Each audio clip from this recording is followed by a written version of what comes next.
জয় শ্রী রাধে। এখন লক্ষ্য করবেন শ্রীকৃষ্ণের অঙ্গুলি কেটে গেছে। ধ্যান দিয়ে শুনুন। পটরানী, মহারানী, রক্ষিণী, সত্যভামা, জাম্ববতী দাসীদের বলছে কাপড়ের টুকরো আনো। যাদবের অঙ্গুলি কেটে গেছে। দ্রৌপদী সামনে দাঁড়িয়েছিল, রেশমির কাপড়টা ছিঁড়ে ফেললেন, সঙ্গে সঙ্গে কৃষ্ণের হাতে ব্যান্ডেজ করে দিলেন। কৃষ্ণ বলছেন, দ্রৌপদী, রানী যারা তারা কাপড় খুঁজতে দাসীদের আদেশ দিল, তুমি নূতন কাপড় ছিঁড়ে ফেললে। সজল নয়নে কৃষ্ণা যজ্ঞসেনী দ্রৌপদী বলছেন, হে ঘনশ্যাম, আমার দেহের চামড়া খুলে যদি তোমার চরণের পাদুকা করে দিতে পারতাম তবু আমার শান্তি হতো না। কৃষ্ণ বলল, যদি কখনো বস্ত্রের প্রয়োজন হতে হয় আমি তোমার জন্য বস্ত্র রূপও ধারণ করব, আমি তোমার জন্য বস্ত্র রূপ ধারণ করব। আমাদের ধ্বংস আমরাই ডেকে আনব। আমার বলবার অভিপ্রায় হলো এই যে ভক্তি বিনা, ভগবত চরণে সমর্পণ বিনা সুখ আমরা পেতে পারি না। কারণ ভগবত ভক্তি যার মধ্যে আছে তার মধ্যে বিশেষ কিছু গুণ প্রকাশ হবেই। সূর্য উদয় হলে অন্ধকার যাবে, ভগবত চরণে ভক্তি হলে আপনার মধ্যে বিশেষ কিছু অপ্রাকৃত গুণ আসবে। সেই গুণের কারণেই আপনি পরম শান্তি, পরা শান্তি পাবেন। কি সেই গুণ? ধ্যান দিয়ে শুনুন। পঞ্চ পাণ্ডব তাদের ছায়া সঙ্গী হয়ে স্বয়ং ভগবান অবস্থান করতেন। ভাবা যায় অর্জুনের সারথীর দায়িত্ব কৃষ্ণ নিয়ে নিলেন। আচ্ছা, সারথীর দায়িত্ব যদি কেউ নেয় তো রথটা মার্জন করা, পরিষ্কার করার দায়িত্ব কার? সারথীরও। সারথীর যে অশ্ব, ঘোড়া, তাকে জল খাওয়াবে কে? অর্জুন না কৃষ্ণ? দায়িত্ব নিয়েছেন কে? অর্জুন যে জায়গাটায় বসতেন ওইখানটা পরিষ্কার করে দিতেন কৃষ্ণ।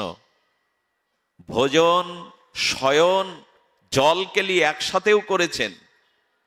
ভাবা যায় জগৎ বিধাতা পুরুষোত্তম ভগবান পিয়নের কাজ করেছেন, একরকম দাসের কাজ। পাণ্ডবদের পক্ষ সন্ধির প্রস্তাব নিয়ে গোবিন্দ নিজে হস্তিনাপুরে দুর্যোধনের কাছে গেছেন, পত্র বাহকের কাজ করেছেন ভগবান। প্রশ্ন হলো, কি সৌভাগ্য ছিল পাণ্ডবদের যে স্বয়ং ভগবান ছায়ার মতো তাদের জীবনে ছিল। এর কারণ ব্যাসদেব উল্লেখ করেছেন। খুব ধ্যান দিয়ে শুনুন, আমাদের জীবনে একটা সিদ্ধান্ত পেয়ে যাব। দেখুন, যুধিষ্ঠির হলো ধর্মরাজ, ধর্মের মূর্ত প্রতীক। ভীম হলো বলের প্রতীক। শুনছেন নিশ্চয় মন দিয়ে। যুধিষ্ঠির ধর্মের প্রতীক, ধর্মরাজ। ভীম হলো শক্তি বা বলের প্রতীক। অর্জুন হলো ভগবানের আত্মার প্রতীক, অন্তরাত্মার প্রতীক। সখা তো প্রাণপ্রিয় সখা, প্রাণ, আত্মা। নকুল হলো বুদ্ধি স্বরূপ, আর সহদেব হলো স্বরূপত স্বরূপ, তিনি ভগবানেরই আত্মস্বরূপ।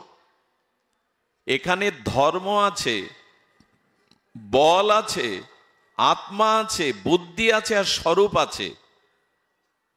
তো এগুলি তো কৌরবদের মধ্যেও ছিল।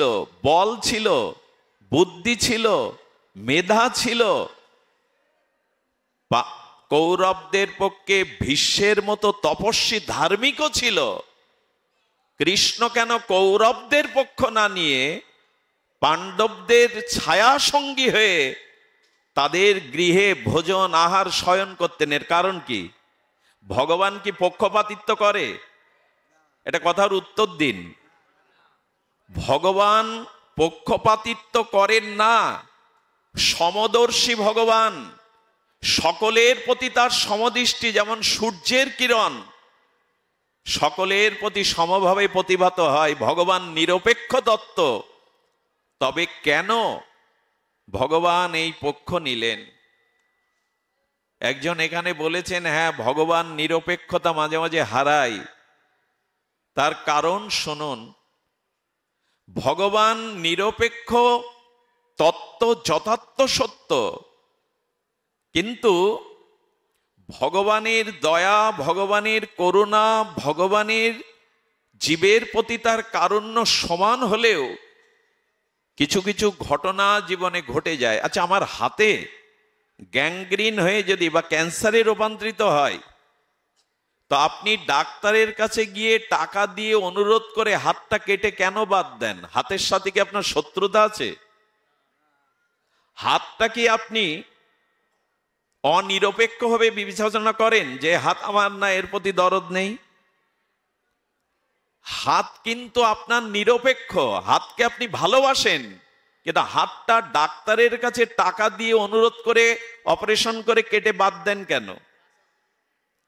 বলে এইটুকু যদি আমি নিরপেক্ষতা রাখতে গিয়ে, ভালোবাসতে গিয়ে ওই ক্ষত, ওই ক্যান্সারটাকে বহন করি, আমার পুরো শরীরটাই ধ্বংস হয়ে যাবে। ডাক্তারও বুকে ছুরি চালায়, তাতে অপারেশন করে আমাদের হার্ট অপারেশন করে নিরাময় করে, আর সন্ত্রাসীরাও বুকে ছুরি চালায়, দুটোই ছুরি। পার্থক্য আছে কিনা? ভগবান জগৎ কল্যাণের জন্য, আর যাকে তিনি হত্যাও করেন ধর্ম সংস্থাপনের জন্য, তারও কল্যাণ চিন্তা করেই করেন। ভগবানের হাতে যারা বধ হয়েছে, নিধন হয়েছে, সবাই সাযুজ্য মুক্তি পেয়ে গেছে।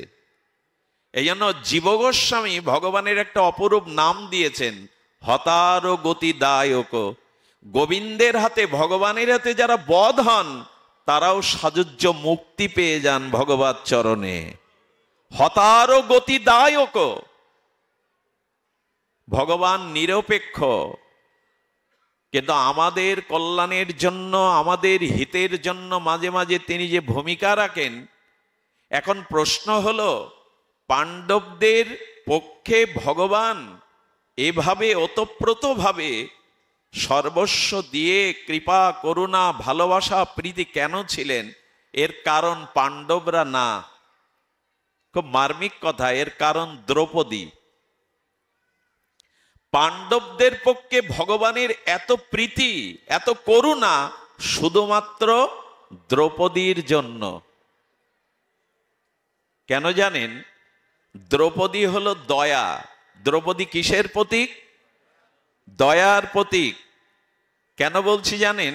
অশ্বত্থামা দ্রৌপদীর 5 পুত্রকে মস্তক ছেদন করে পাণ্ডবদের বধ করার ছলে ঘুমিয়ে থাকা দ্রৌপদীর 5 পুত্রকে মস্তক কেটে দুর্যোধনকে উপহার দিয়েছিলেন। আপনারা জানেন, অর্জুন অশ্বত্থামাকে প্রতিজ্ঞা করে ধরে এনেছিলেন চুলির মুঠি ধরে, এ তোমার সামনে তার মস্তক ছেদন না করা পর্যন্ত আমি জল স্পর্শ করব না। কৃষ্ণ বলছেন, ওর মাথা কেটে দাও, আততায়ী। অর্জুন প্রতিজ্ঞাবদ্ধ অশ্বত্থামার মস্তক ছেদন করবেন, আততায়ীকে হত্যা করবেন। দ্রৌপদী হাত জোড় করে বলছেন, সন্তান হারা বেদনা আমি উপলব্ধ করে সেই বিরহ অশ্রু আমার বুক ভেসে যাচ্ছে। আমি চাই না আমার মতো কোনো মায়ের কোল খালি হোক, সেই মায়ের চোখেও জল আসুক। তোমার 5 পুত্র যে হত্যা করেছে, প্রতিশোধ নেবে না পাঞ্চালী? কৃষ্ণ বলছেন, আততায়ীকে বধ করা অধর্ম নয়। বলেন, শাস্ত্রের বিচার শাস্ত্রে থাকুক। আমার হৃদয় বলছে, গুরু দ্রোণাচার্যের পুত্র উনি, গুরুপুত্র, ব্রাহ্মণ। দ্বিতীয়ত, আমার কোল খালি হয়ে সন্তান হারানোর বিরহ বেদনার অশ্রু আর কোনো মায়ের কোল খালি হোক আমি চাই না। কৃষ্ণের চোখে জল এসে গেল। দ্রৌপদী, এত দয়া তোমার, এত করুণা তোমার। এই দয়ার কারণে কৃষ্ণ পঞ্চ পাণ্ডবদের প্রতি তার এত স্নেহ, এত করুণা, এত ভালোবাসা। এক ঋষি স্তব করছেন গঙ্গায়, তো নদীর প্রবল স্রোতে ঋষির বসনের কাপড় স্রোতে ভেসে গেছে। দ্রৌপদী জল আনতে গিয়েছিল, দেখছেন ঋষি লজ্জিত হয়ে জল থেকে উঠতে পারছেন না, নিজের আর্ধেক কাপড় ছেড়ে ভাসিয়ে দিল। একটা কথা আজকে হৃদয়ে নিয়ে যান, যুধিষ্ঠির ধর্মরাজ, আপনার জীবনে ধর্ম আছে, কিন্তু দ্রৌপদী রূপ দয়া যদি না থাকে আপনি ধার্মিক নন। দয়া বর্জিত ধার্মিক, ধার্মিক নয়। ধর্মের বিশেষ গুণ হলো তার মধ্যে দয়া থাকতে হবে। আচ্ছা, অর্জুন নয়, ভীম হলো বল। আপনার জীবনে যদি অর্থবল, জনবল, শারীরিক বলও থাকে, আর আপনি যদি দয়াবান না হন, আপনি বলবান হয়েও শান্তি পাবেন না, ভগবত কৃপা পাবেন না। অর্জুন গোবিন্দের আত্মা, কিন্তু আপনার আত্মায়, জীবাত্মায় যদি দয়া না থাকে আপনি ধার্মিক নন, আপনি ভগবানের কৃপা পাত্র নন। আপনার বুদ্ধি থাকতে পারে, সেই বুদ্ধিতে যদি দয়া না থাকে, করুণা না থাকে, ওই বুদ্ধি আপনার ধ্বংস বুদ্ধি, আত্মকেন্দ্রিক বুদ্ধি এনে দেবে। যেটা কৌরবদের হলো, ওদের বল ছিল না, ওদের পক্ষে ভীষ্ম ছিল না, সবই ছিল, কিন্তু পাণ্ডবদের দয়ারূপী দ্রৌপদী ছিল, কৌরবদের দ্রৌপদী ছিল না। এই জন্য কৌরবদের পতন হলো, ওদের দয়া ছিল না। আজ আমরা দয়া শূন্য, জীবের প্রতি করুণা শূন্য। আমরা আজ আত্মকেন্দ্রিক, আমি বাঁচলে, আমি সুখী হলেই হলো। অপরের সুখ, অপরের করুণা, অপরের শান্তি যার জীবন দ্বারা আসে না, তিনি কখনো ধার্মিক হতে পারেন না। তিনি বলবান হতে পারেন, বুদ্ধিমান হতে পারেন, ভগবানের স্বরূপ হতে পারেন, দয়া ব্যতীত, করুণা ব্যতীত কারো শান্তি আসতে পারে না। এই জন্য নিবেদন করব, মনুষ্য জন্মটা শুধু নিজের ভাববার জন্য নয়, আত্মকেন্দ্রিকতারই জন্ম নয়। এই মনুষ্য জন্মটা নিজে সামর্থ্যবান, নিজে হৃদয়বান হয়ে অপরের প্রতি দয়া ভাব থাকতে হবে। এই জন্য দ্রৌপদীর কারণে এই পঞ্চপাণ্ডবদের প্রতি ভগবানের এত করুণা। আমি সময় নেব না, তো যেটা শুরু করেছিলাম আমরা, আচ্ছা, জল মন্থন করে কখনো মাখন পাবেন? বালি মাড়াই করে তেল পাওয়া যাবে? কথাগুলো আমার না, গোস্বামীপাদের। বলে বালি মাড়াই করলে যেমন তার থেকে তেল পাবে না, তিল বা সরিষা মাড়াই করতে হবে। দুধ মন্থন করে, ঘোল মন্থন করে মাখন পাওয়া যাবে। জল সারা জীবন মন্থন করলে মাখন, তেমনি বিনো হরিভজন মানুষের জীবনেও শান্তি আসতে পারে না। ভগবত ভজন ব্যতীত কারো জীবনে শান্তি আসতে পারে না। দেখুন ভগবান কি করতে পারেন। মশক হি করহ বৃঞ্চি প্রভু অজহি মশক হীন, কি অদ্ভুত মহিমা ব্যক্ত করেছেন। ভগবান চাইলে ব্রহ্মাকে মশাই তৈরি করতে পারেন, মশা।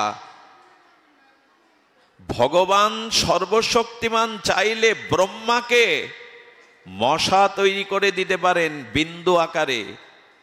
ভগবান চাইলে পথের ফকিরকে সম্রাট করে দিতে পারেন। এই জন্য ভগবানেরই এই করুণা, এই কৃপা, এই শক্তি আছে।